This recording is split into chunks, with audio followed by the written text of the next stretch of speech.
సంక్రాంతి స్పెషల్‌గా ఇవాల్టి వీడియోలో మనం సవారీలు ఇంకా వడప్పాలు ఎలా చేయాలో చూసేద్దామండి. నమస్తే అండి. నా పేరు Kavitha. Welcome to Kavitha's kitchen. ఇవాల్టి ఈ వీడియో చాలా స్పెషల్ అండి. స్పెషల్ ఎందుకంటున్నానంటే ఇది ట్రెడిషనల్ రెసిపీ అండి. సవారీలు అనేది నానమ్మ వాళ్ళు చిన్నప్పుడు చేసేవాళ్ళండి. చాలా అంటే చాలా టేస్టీగా ఉంటాయి. వడప్పాలు కూడా ఊరెళ్ళినప్పుడల్లా నానమ్మ వాళ్ళు సవారీలు, వడప్పాలు సంక్రాంతికి ఖచ్చితంగా చేసేవారు. త్వరగా ప్రాసెస్‌లోకి వెళ్ళిపోదాం. ముందుగా సవారీలు ఎలా చేయాలో చూపిస్తానండి. ఇందుకు ముందుగా ఒక గిన్నెలోకి ఒక కప్పు మైదా పిండి వేసుకొని జల్లించుకోవాలండి.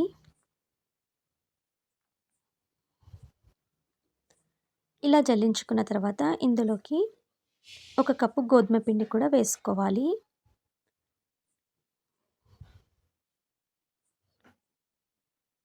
ఆ తర్వాత అదే కప్పుతోని 1/4 కప్పు ఆయిల్ వేసుకోవాలండి. ఇది నార్మల్ ఆయిలే అండి. నేను హీట్ ఏం చేయలేదు. నార్మల్ ఆయిల్‌ని అలాగే వేసేసుకోవాలి, కుకింగ్ ఆయిల్. వేసుకొని ఒకసారి మిక్స్ చేసేసుకోండి. ఎక్కడ కూడా ఉండలు లేకుండా బాగా పొడి పొడిగా మిక్స్ చేసుకోవాలండి. మిక్స్ చేసుకుంటే ఇలా ఉండలాగా కట్టాలి. అప్పుడే మనకి సవారీలు క్రిస్పీగా వస్తాయన్నమాట. ఇప్పుడు ఇందులోకి ఒక టీ స్పూన్ అంత వాముని నలిపి వేసుకోవాలండి. వాము వేయడం వల్ల జీర్ణశక్తి అనేది బాగా పనిచేస్తుంది. ఇందులోకి half teaspoon salt, half teaspoon కారం, ఒక హాఫ్ టీ స్పూన్ అంతా పసుపు వేసుకోవాలండి. ఆ తర్వాత వీటినన్నిటిని ఒకసారి మిక్స్ చేసుకోండి. వాటర్ వేయకముందుకి ఇలా కలిపేసేసుకోండి. ఇప్పుడు ఈ స్టేజ్‌లో మనము ఉప్పు సరిపోకపోతే ఇలా పిండిని చేత్తోని తీసుకొని రుచి చూసి ఉప్పు కావాలంటే వేసుకోవచ్చు. నాకిక్కడ ఉప్పు సరిపోయింది. ఇప్పుడు కొద్ది కొద్దిగా వాటర్ వేసుకుంటూ చపాతీ పిండి మాదిరిగా పిండినంతా కలుపుకోవాలండి. బాగా ఒత్తుతూ కలుపుకోవాలి. అప్పుడే మనకి సవారీలు బాగా వస్తాయి. ఇలా కలుపుకున్నాక ఈ ముద్దని ఏదన్నా గిన్నె కానీ, లేదన్నా క్లాత్ కానీ వేసేసుకొని ఒక 5-10 నిమిషాలు పక్కన పెట్టుకోండి. ఇలా పెట్టుకున్న తర్వాత ముద్దని ఇలా వీడియోలో చూపిస్తున్నట్టు ఈక్వల్ పార్ట్స్‌తో డివైడ్ చేయండి. ఇక్కడ నేను 2 విధాలుగా చూపిస్తానండి సవారీలని. ఫస్ట్ పిల్లల కోసం చూపిస్తాను. ఇప్పుడు ఒక పిండి ముద్దను తీసుకొని మనం చపాతీ ఎలాగైతే తాల్చుకుంటామో అలా తాల్చుకోవాలండి. కాకపోతే కాస్త పల్చగా తాల్చుకోవాలి. షేప్‌తో మనకు సంబంధం లేదండి. చాలా పల్చగా తాల్చుకుంటే మనకి సవారీలనేటివి చాలా బాగొస్తాయి. పిల్లలకి చిన్న చిన్న సవారీలు ఇచ్చారంటే వాళ్ళ చిట్టి చిట్టి చేతులతో బాగా తింటారండి.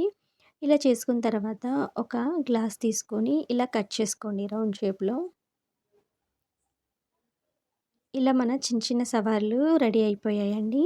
వీటిని ఒక ప్లేట్‌లోకి తీసుకొని పక్కన పెట్టుకోండి. ఇప్పుడు మనకి మిగతా పిండి ఉంది కదండీ! ఆ పిండిని తీసుకొని మనం పూరికి ఎలా అయితే ముద్దలు చేసుకుంటామో చిన్న చిన్న బాల్స్ చేసుకోండి. ఇక్కడ వీడియోలో చూపిస్తున్నాను కదా! ఇలా ముద్దలన్నీ ప్రిపేర్ చేసేసుకోండి. ఈ సైజు ఉంటే సరిపోతుంది. ఇప్పుడు ఈ ముద్దల్ని పూరి తాల్చుకున్నట్టు తాల్చేసుకోండి. మీరు పూరిని ఎలా అయితే ఒత్తుకుంటారో అలా ఒత్తేసుకోండి. కాకపోతే కాస్త తిన్నుగా ఉండాలనమాట. అంటే కాస్త పల్చగా ఉండాలి. మీరు సవారీలు ఎంత పల్చగా చేసుకుంటే అంత క్రిస్పీగా వస్తాయండి. ఇది మాత్రం మర్చిపోకండి. ఇది మంచి టిప్ అండి మీకు. మీకు ఎంత ఓపికతోని ఎంత పల్చగా చేసుకుంటారో అంత క్రిస్పీగా, అంత టేస్టీగా ఈ సవారీలు చాలా అంటే చాలా బాగా వస్తాయి. ఖచ్చితంగా ఇట్లా పల్చగా చేసేసుకోండి. ఇక్కడ వీడియోలో చూపిస్తున్నాను కదా! ఇలా 1 బై 1 సవారీలన్నీ చేసుకొని పక్కన పెట్టేసుకోవాలండి. సవారీలని ఫ్రై చేసుకోవడానికి ఆయిల్ వేసుకొని హీట్ చేసుకున్నానండి. ఇప్పుడు ఫ్లేమ్ అనేది మీడియంలో పెట్టుకొని ముందుగా చేసుకున్న చిట్టి చిట్టి సవారీలని ఫ్రై చేసుకోవాలండి. సవారీలని వేసినంక ఒక 10-15 సెకండ్స్ పాటు ఫ్రై చేసుకొని తీసేసుకోవాలండి. మరి గోల్డెన్ యెల్లో అవసరం లేదండి. జస్ట్ ఫ్రై అయిపోతే చాలు. ఎందుకంటే చల్లారాక కలర్ అనేది మారుతుంది. ఇలా మనం చిట్టి చిట్టి సవార్లను ఫ్రై చేసుకున్నాక మిగతా సవార్లని ఇలా ఫ్రై చేసుకోవాలండి. ఇక్కడ చూపిస్తున్నాను కదా! ఇలా ఒక్కొక్కటిగా వేసుకొని ఫ్రై చేసుకోవాలి. ఇలా ఒక్కొక్కటిగా వేసుకొని ఫ్రై చేసుకుంటేనే మనకి సవార్లనేవి బాగా క్రిస్పీగా వస్తాయి. వేసిన వెంటనే ఒక 10 సెకండ్స్ ఉంచేసి అటు ఇటు తిప్పేసి తీసేసుకోండి. ఎక్కువగా ఫ్రై చేయొద్దు. ఎందుకంటే మనము చాలా థిన్‌గా చేసుకున్నాం కదా వీటిని. సో, ఈజీగా ఫ్రై అయిపోతాయన్నమాట. ఇలా వేసి 2 వైపులా కాల్చేసుకుంటే సరిపోతుంది. ఇక్కడ చూడండి ఈ కలర్ వస్తే సరిపోతుందండి. ఎందుకంటే మనము బయటికి తీసాక వీటి కలర్ అనేది ఇంకా యెల్లోగా మారిపోతుందనమాట. గోల్డెన్ యెల్లో వచ్చేస్తుంది. సో, కాస్త అటు ఇటు ఫ్రై చేసుకున్నాక తీసేసుకోండి వెంటనే. లేదంటే మాడిపోతాయి. ఇక్కడ చూపిస్తున్నాను కదా వీడియోలో ఇలా క్రిస్పీగా ఉంటాయండి. మీరు ఇవి 1 మంత్ వరకు కూడా స్టోర్ చేసుకోవచ్చు ఎయిర్ టైట్ కంటైనర్‌లో. ఈ సంక్రాంతికి ఖచ్చితంగా ట్రై చేయండి. ఇప్పుడు వడప్పాలు ఎలా చేయాలో చూద్దామండి. ప్రాసెస్‌కి వెళ్ళిపోదామా మరి? వడప్పాలు చేసుకోవడానికి ఇక్కడ నేను 1/2 కేజీ రైస్ ఫ్లోర్ అండి. బియ్యం పిండి తీసుకుంటున్నాను.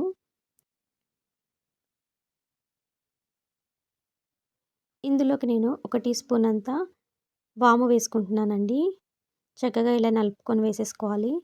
ఇప్పుడు ఇందులోకి ఒక 1/2 కప్ అంతా నువ్వులు వేసుకుంటున్నాను. మీరు కావాలంటే ఒక కప్పు కూడా వేసుకోవచ్చు మీకు రుచికి తగ్గట్టు. ఇప్పుడు 2 టీ స్పూన్ల కారము, 1 టీ స్పూన్ ఉప్పు వేసుకోవాలి. ఇందులోకి సన్నగా కట్ చేసుకున్న 1/2 కప్పు కరివేపాకండి. 1/2 కప్పు వేయించి పొట్టు తీసుకున్న పల్లీలండి. 1/2 కప్పు నానబెట్టుకున్న శనగపప్పు వేసుకోవాలి. పల్లీలని ఫ్రై చేసుకొని పొట్టు తీసుకొని వేసుకోవాలండి. అప్పుడే బావుంటుంది. మీరు కావాలంటే కోర్స్‌గా గ్రైండ్ చేసుకొని కూడా వేసుకోవచ్చు. నేను డైరెక్ట్‌గా వేసేసాను బావుంటుందని. ఇప్పుడు ఉప్పు సరిపోయిందా లేదా చూసుకోండి. ఆ తర్వాత గోరువెచ్చని నీళ్ళండి. ఇక్కడ గోరువెచ్చని నీళ్ళే వాడాలి. ఇలా వాడడం వల్ల మనకి బైండింగ్ అనేది బాగా వస్తుందండి పిండిలో. అలా రావడం వల్ల అప్పాలనేటివి బాగా క్రిస్పీగా వస్తాయండి. పిండి కలుపుకునేటప్పుడు కాస్త గట్టిగా కలుపుకోండి. అసలు మెత్తగా కలపకూడదు. మెత్తగా కలిపితే మనకి అప్పాలు ఉతికినేటప్పుడు మిషన్‌కి అతుక్కుపోతాయి. ఇలా కలుపుకున్నాక ఒక క్లాత్ ఏసి పక్కన పెట్టేసుకోండి. ఇది అప్పాల మిషన్ అండి.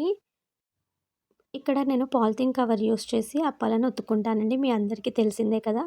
కవర్ వేసుకొని అప్పాలు ఒత్తుకోవాలి. కవర్ వేయడానికి, కవర్ అతుక్కోవడానికి ఆయిల్ రాస్తున్నానండి. 2 సైడ్స్ ఆయిల్ రాస్తున్నాను మెషిన్‌కి. ఇలా ఆయిల్ రాసేసి కవర్ వేసేసుకోవాలండి. పైన కూడా రాసేసి కవర్ వేసుకున్నాను. ఇప్పుడు కొద్దిగా పిండి ముద్ద తీసుకోండి.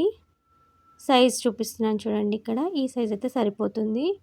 ఒక ముద్ద తీసుకున్నాక మనం మళ్ళీ దీన్ని కవర్ చేసుకోవాలండి పిండిని. లేదంటే మరీ గట్టి పడిపోతుంది. సో, ఇలా ఒక క్లాత్‌తో కవర్ చేసుకోవాలి. ఇప్పుడు ఈ పిండి ముద్దని అప్పాల మిషన్‌లో మధ్యలో పెట్టేసేయండి. ఇక్కడ వీడియోలో చూపిస్తున్నట్టు. జస్ట్ ప్రెస్ చేసేసుకోండి. సన్నగా రావాలి అప్ప అనేది.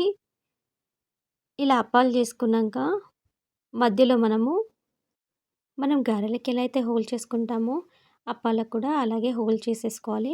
ఇలా అప్పాలన్నీ రెడీ చేసుకున్నాక ఆయిల్‌లో డీప్ ఫ్రై చేసుకోవాలండి. ఇలా ఒక్కొక్కటిగా వేసుకొని ఫ్రై చేసుకోవాలి. మనకి కడాయిలో ఎన్ని పడితే అన్ని వేసేసుకోండి. కాస్త ఫ్రీగా ఫ్రై చేసుకోండి. ఆయిల్ హీట్ ఎక్కాక మీడియం ఫ్లేమ్‌లో పెట్టుకొని ఈవెన్‌గా ఫ్రై చేసుకోవాలి 2 వైపులా. అప్పాలన్నీ రెడీ చేసుకున్నాకనే వేసుకోండి. అప్పాలు కాస్త ఆరినా పర్వాలేదు. ఏం కాదు ఇంకా క్రిస్పీగా వస్తాయి.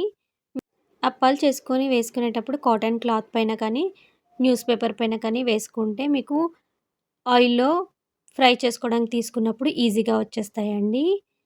ఇప్పుడు మనకి అప్పాలనేటివి రెడీ అయిపోయాయండి. ఫెస్టివల్ టైంలో హడావిడి లేకుండా ఇలా ఈజీగా మన పెద్దవాళ్ళు చేసే ట్రెడిషనల్ స్నాక్స్ అండి. మీకు నచ్చిందని నేను అనుకుంటాను. మీకు కనుక నా వీడియో నచ్చినట్టయితే నా వీడియోని షేర్ చేయండి ఫ్రెండ్స్ అండ్ ఫ్యామిలీతో. ఛానల్‌ని సపోర్ట్ చేయండి. Thank you for watching.